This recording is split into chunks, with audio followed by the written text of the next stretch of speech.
Imagine a world where everything you thought you knew about one of the most legendary figures in American history was a lie. George Washington, the fearless general, the founding father, the man on the dollar bill. But what if I told you that some of the most famous stories about him never actually happened? Stick with me, because what you're about to learn will change the way you see America's first president forever. We grow up hearing the same stories about Washington over and over. But today we're busting 5 myths that history books, movies, and even some teachers got totally wrong. And trust me, by the end of this video, you'll never look at Washington the same way again. Let's start with a classic.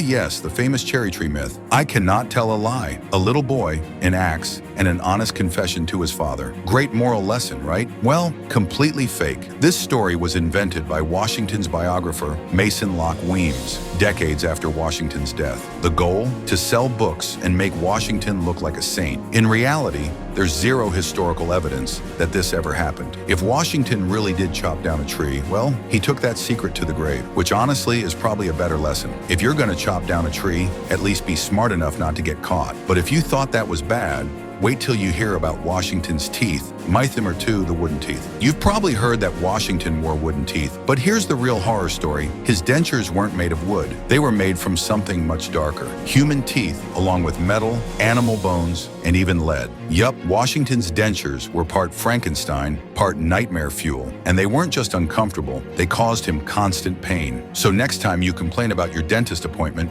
just remember, you could be walking around with a mouthful of other people's teeth, but Washington's dental struggles weren't the only thing exaggerated about him. Let's talk about his height. Myth number 3, Washington was a giant. They say Washington was a towering giant, larger than life, dominating every room he entered. But in reality, he was about 6 feet 2 inches tall. Tall for the time, sure, but hardly a giant. Some legends even claimed he was nearly 7 feet tall. That's more myth-making than fact. Though let's be honest, if Washington had been 7 feet tall, he probably would have been drafted into the NBA instead of leading the revolution. But here's something even stranger. What if I told you Washington wasn't even America's first president? Myth number 4, Washington was the first president. Now, before you start yelling at the screen, yes, Washington was the first official U.S. president under the Constitution. But before him, there were actually 8 other men who held the title of president under the Articles of Confederation. One of them, John Hanson, even signed documents as president of the United States in Congress assembled. But Washington, he was the first under the system we know today, the one with actual power. Speaking of power, let's talk about Washington's military skills, because believe it or not, he wasn't exactly a strategic genius. Myth number 5, Washington never lost a battle. Washington never lost a battle? That's wildly false. He lost many. In fact, early in the Revolutionary War, he was outmaneuvered and humiliated by the British multiple times. The Battle of Long Island, a crushing defeat. The New York campaign, a disaster. But here's where Washington truly earned his legacy. He learned from his failures. He adapted, he regrouped, and when it mattered most, he won. So no, he wasn't a flawless commander, but he was a relentless one, and that's what made him legendary. So what's the lesson here? History isn't about perfect heroes. It's about real people who faced challenges, made mistakes, and still changed the world.